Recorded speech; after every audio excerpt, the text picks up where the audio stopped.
Here in Knowles, Oklahoma, in Beaver County, this is beautiful cow country out here. And this is the community center in Knowles, and this is the command center where all the donated items, food and food products, we got veterinary supplies, all kinds of things. And I'm visiting with Britt Hilton, and Britt's a rancher, local rancher here, and also on the volunteer fire department. We came in here to kind of get a drink of water and look around and found this map, and I just thought it would really be interesting. This is Oklahoma Panhandle, Kansas, and this is the state line. And I'm going to turn it over to you, Britt, and you can kind of tell us, like you had started, where this fire started, what time of day, and, Sure. and how it grew and changes. I know there were some wind changes involved. Yes. Sure. Well, it was March 6th, I believe was the day.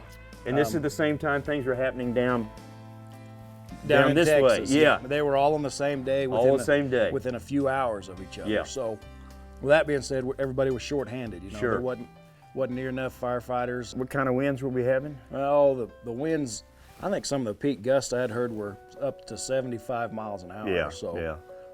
the fire had started right here at about 11 o'clock, 10:30, 11 that morning. Power lines? As far as we know. Yeah.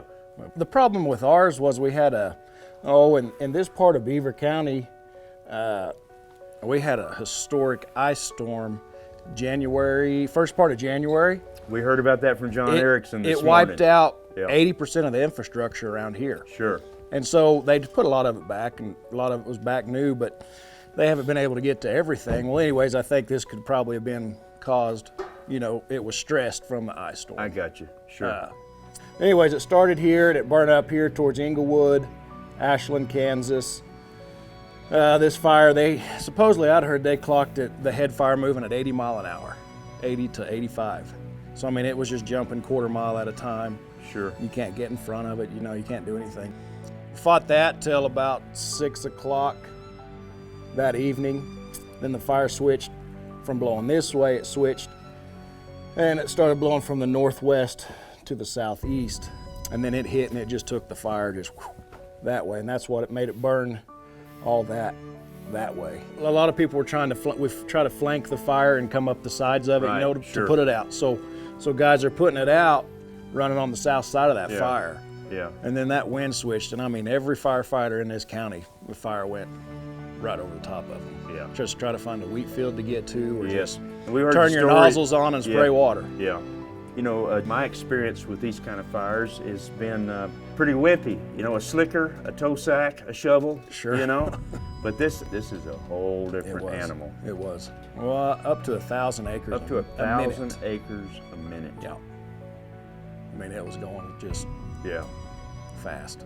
So we're talking about from March the 6th till when? Did you finally have some confidence that you? We were on a fire truck, our guys, for about 40 hours straight. Yeah.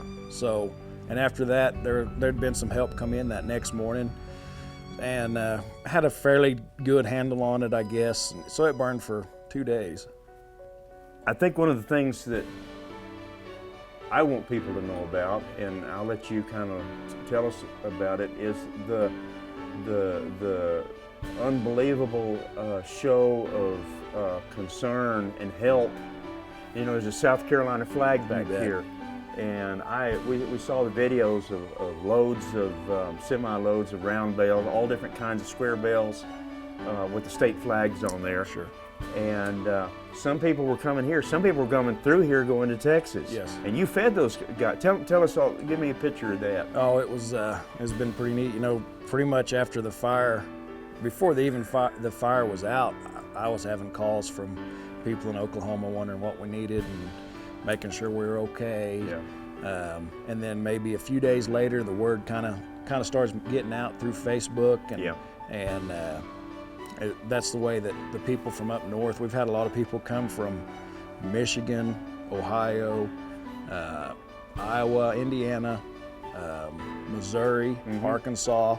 Lots of hay, lots of supplies. They're just really helpful people. They just heard about it and they were ready to come help, and so they just come in convoys of trucks, sometimes 10, sometimes 50 trucks, and I mean gobs of hay, and and some fence supplies and just stuff to run the camp, as you can see over there. You know, they bring supplies, food supplies to. We've had some volunteer teams come in to tear down fence or build fence, so they're staying here in Knowles at a camp, and we've had cooks here to feed. And these are people that help each other, and they don't complain. And people, you know, what do we need to do to help you? What do we need to do to help you? Exactly. And that's the way things get done. Well, Britt, thank you, man. You bet. Appreciate it.